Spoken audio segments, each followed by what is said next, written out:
बचपन में हमने एक कहानी पढ़ी थी कि एक माँ अपने बच्चे को चारपाई पर लिटाकर पनघट पर पानी भरने के लिए चली जाती है और उस बच्चे की रखवाली के लिए अपने घर में पाला हुआ एक नेवला छोड़ जाती है। कुछ देर के बाद जब वो पनघट से पानी भरकर आ ही रही थी कि अचानक सामने से नेवला आ जाता है और वो खून से लथपथ होता है। वो महिला अपने उस नेवले को देखकर घबरा जाती है। उसे लगता है कि मेरे बच्चे को ये मार कर और यहाँ आ गया है। सिर पर पानी से भरा हुआ घड़ा रखा हुआ था। उस महिला ने आप देखा ना ताप देखा और सीधा उस घड़े को उस नेवले के ऊपर फेंक दिया। नेवला मर जाता है। महिला रोने लगती है, चिल्लाने लगती है और भागते हुए दौड़ते हुए अपने बेटे को, हाय मेरा बेटा, इस तरह से चीखते हुए जब आगे बढ़ती है तो जब घर जाकर देखती है तो बच्चा सुरक्षित खाट पर लेटा हुआ था और पास में ही सांप के कई टुकड़े पड़े हुए थे, जिसे देखकर साफ अंदाज़ा लगाया जा सकता था कि नेवले ने मेरे बच्चे को बचाने के लिए इस सांप के कई टुकड़े कर दिए हैं। जानवर हमारे जब हम इन्हें पालते हैं तो वो हमें बहुत ज़्यादा प्यार करते हैं, वो कभी हमें नुकसान नहीं पहुंचाते। मगर आज की कहानी में एक जानवर को अपने बेजुबान होने की कीमत चुकानी पड़ती है, जैसे कि नेवले ने चुकाई थी। आदाब, नमस्कार, सत श्री अकाल। मैं उस्मान सैफी। आज की जो सच्ची घटना मैं आपको सुनाने जा रहा हूँ, ये सच्ची घटना है मध्य प्रदेश के ज़िला होशंगाबाद की। यहाँ का एक इलाका है खोजनपुर ईदगाह। यहाँ लगभग एक महीने पहले यानी कि 10 नवंबर 2021 को एक घर में खुशियाँ होती हैं। एक बेटी पैदा होती है और जब वो बेटी पैदा होती है तो बाकायदे खुशियाँ मनाई जाती हैं, खुशी के गीत गाए जाते हैं। इस घर के अंदर इस महिला का ससुर है, पति है, एक 5 साल का बेटा है और एक 1.5 साल की बेटी भी है। ये बेटी की बड़े अच्छे से परवरिश चल रही थी, सब कुछ ठीक चल रहा है। मगर 8 दिसंबर 2021 को जब इस घर का मालिक यानी कि अशोक अपने काम पर गया हुआ था, इस महिला का पति दुर्गेश वो भी अपने काम पर गया हुआ है, बच्चे स्कूल गए हुए थे और ये महिला घर में बिल्कुल अकेली थी अपने 28 दिन की बेटी के साथ। दोपहर के 2 बजे के आसपास ये नहाने के लिए चली जाती है और जब वापस लौट कर आती है तो अपनी बच्ची को खाट के नीचे पड़ा हुआ देखती है और वहाँ से बिल्ली इधर उधर चल फिर रही थी। उसे देखकर 1 सेकंड लगता है कि मेरी बेटी को बिल्ली ने नुकसान पहुंचा दिया है। उस बेटी को कलेजे से लगाते हुए बिल्ली को डंडा मार के उसे वहीं घायल कर दिया।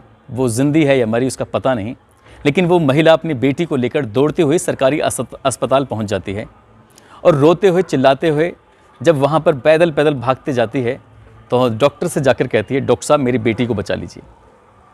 डॉक्टर उस बच्ची को देखने के बाद उसे हॉस्पिटल में एडमिट कराते हैं, मगर उसकी जब नब्ज़ टटोली जाती है, देखा जाता है तो बच्ची इस दुनिया में नहीं थी, वो मर चुकी थी।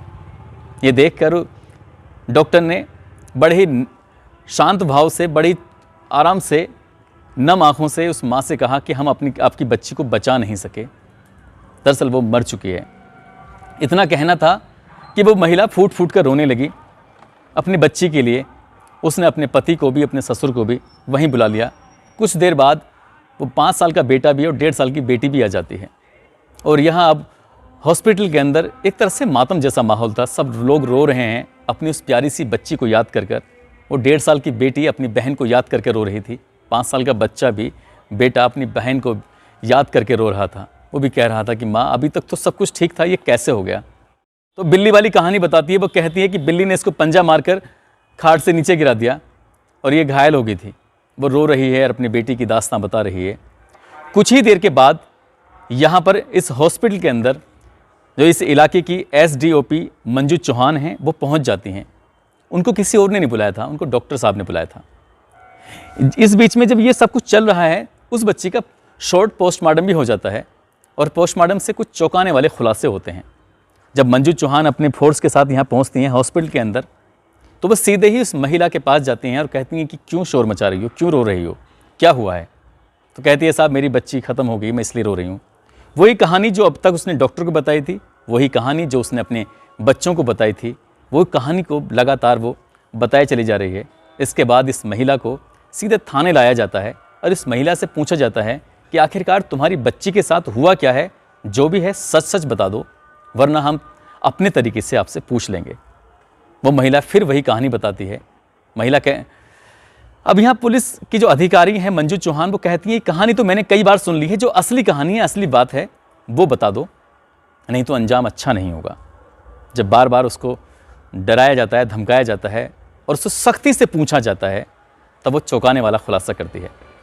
दरअसल चौंकाने वाला खुलासा वो बाद में करती है। वो मंजू चौहान बताती है कि आपकी बच्ची की जो हत्या, बल्कि मौत नहीं हत्या हुई है, उसे किसी बिल्ली ने नहीं मारा है, बल्कि उसकी गला दबाया गया है। जब ये बात मंजू चौहान उस महिला से, जिसका नाम पूजा है, पूजा से बताती है, तो पूजा के होश फाख्ता हो जाते हैं और वो समझ जाती है कि अब पोल खुल चुकी है। दरअसल उससे जब सख्ती से पूछा जाता है तब बताती है कि उसने अपनी बेटी की गला दबाकर हत्या कर दी। हत्या करने की वजह यह है कि उसे बेटी की चाहत नहीं थी। उसकी पहले भी एक बेटी है, एक बेटा है, उसे अब और बेटी की चाहत नहीं थी, उसे बेटी की चाहत थी। उसको बेटा होता तो शायद मैं उसे छोड़ देती। इसलिए उसने बिल्ली पर इल्ज़ाम लगाया, बिल्ली को उसने नुकसान पहुंचा दिया। शायद बिल्ली अभी इस दुनिया में नहीं है। जब पुलिस इस मामले की और जांच करती है और तह तक जाने की कोशिश करती है, गांव के आसपास के लोगों से पूछताछ करती है, तो पता चलता है कि 3 साल पहले लगभग 6 महीने की एक बच्ची थी, इसको वो भी मर चुकी थी। गांव में ये बताया गया कि उसको पीलिया हो गया था, मगर पुलिस के लिए जांच का विषय बन गया है कि हो ना हो, जिस तरह से इसने 28 दिन की बच्ची को नुकसान पहुंचाया है, ठीक इसी तरह से उस 3 साल की बच्ची को, 3 साल पहले 6 महीने की बच्ची को भी नुकसान पहुंचाया होगा। पुलिस ने फिलहाल उस महिला को अपनी हिरासत में ले लिया है। उसके विरुद्ध हत्या की धाराओं में मुकदमा भी दर्ज कर लिया है और इस घटना से जुड़े तमाम पहलुओं पर जांच भी पड़ताल भी की जा रही है और मुकदमा दर्ज कराने के बाद इस महिला को जेल भेजने की तैयारी की जा रही है। जो एसडीओपी मंजू सिंह चौहान हैं, वो कहती हैं कि ये महिला बहुत शातिर है, अपराधी किस्म की है और हो ना हो पहले भी इसने शायद अपनी बच्ची को मार के ही उसने उसे दफना दिया गया होगा। अगर यदि उस मामले की जांच पड़ताल में, ये पूछताछ में ये क्लियर होता है, तो इसको और भी कड़ी से कड़ी सजा दिलाने की कोशिश की जाएगी। दोस्तों, इस कहानी को सुनाने का उद्देश्य किसी को परेशान करना नहीं है, किसी का दिल दुखाना नहीं है, बल्कि आपको बताना है कि बेजुबान जानवर आपके दुश्मन नहीं होते, बल्कि दोस्त होते हैं। हालांकि वो बोल नहीं सकते, ये एक अलग बात है। वो आपको कम ही नुकसान पहुंचाते हैं। अब वो नुकसान भी हमें तब पहुंचाते हैं जब हम उनको परेशान करते हैं, उनके साथ ज़्यादती करते हैं। दोस्तों, अपना ख्याल रखें, सुरक्षित रहें। जय हिंद, जय भारत।